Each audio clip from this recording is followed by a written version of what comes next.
আসসালামু আলাইকুম। কী অবস্থা সবার? তো আশা করি সবাই আলহামদুলিল্লাহ ভালো আছেন, নিরাপদে আছেন। তো এটা হচ্ছে আমার আর রাইয়ানের আজকে 2 দিন যাবৎ থাকার জায়গা।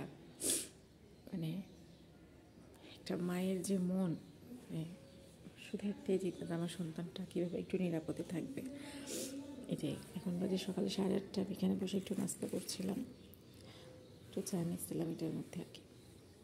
বিভৎস দিনগুলো যে আসলে এইভাবে পার করতে হবে এটা কখনো ভাবিনি। আল্লাহই ভালো জানেন কী হবে, আল্লাহ ভরসা। তারপরেও এখন প্রত্যেকটা মায়ের একটাই টেনশন, আমার বাচ্চাটাকে নিয়ে কোথায় যাব, কোথায় গেলে একটু নিরাপদ জায়গা পাবো। আমি লাস্ট মুহূর্তে তো এসে একদম টিন সেট আশ্রয় নিয়েছিলাম, কিন্তু ওকে নিয়ে থাকাটা একটু কষ্ট করে দেখে নিচতলায় একটা ফ্ল্যাটে একদম গেটের কাছে যে দরজা, যেন ওকে নিয়ে যেন একটু বের হয়ে চলে যেতে পারি, এই জন্য আর কি এখানে এসে আশ্রয় নেয়া। তো ও এখানে কখনোভাবেই থাকতে ছিল না, খুব কান্নাকাটি করতেছিল, ওইভাবে নিচে ঘুমাবে না। এগুলো আমি আসার পরে বাসা থেকে একটু নিয়ে আসার ব্যবস্থা করছি এখানে। আর না হলে প্রথম দিন আমি শুধু রায়ানকে নিয়েই বাসা থেকে বের হয়ে আসছি রাস্তায় রাস্তায়। কী করবো, বাচ্চা নিয়ে, নিজে অসুস্থ, রায়ান অসুস্থ, এতটা ভয় ট্রমাটাইজ আমি হয়ে গেছি। আর প্রত্যেকটা মুহূর্তে মনে হচ্ছে যে আমার মাথার মধ্যে কিছু ভেঙে পড়তেছে বা ভূমিকম্প হচ্ছে। আমি দৌড়াবো কীভাবে, আমি হাঁটতে পারছি না, পায়ের প্রচণ্ড ব্যথা আমার পায়ে।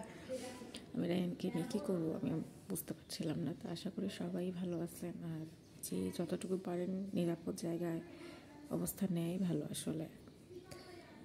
কারণ প্রত্যেকটা মুহূর্ত পার হচ্ছে, এক একটা সেকেন্ড মনে হচ্ছে এক একটা বছর পার করছি, এতটাই কষ্টকর। আমি যে জায়গাটার মধ্যে এইভাবে এসে একটু আশ্রয় নিচ্ছি, এটা কখনো ভাবছিলাম আমরা যে আল্লাহ আমাদেরকে আসলে এরকম দিন দেখাবেন কখনো, বা এরকম ভয়ঙ্কর দিন দেখাবেন।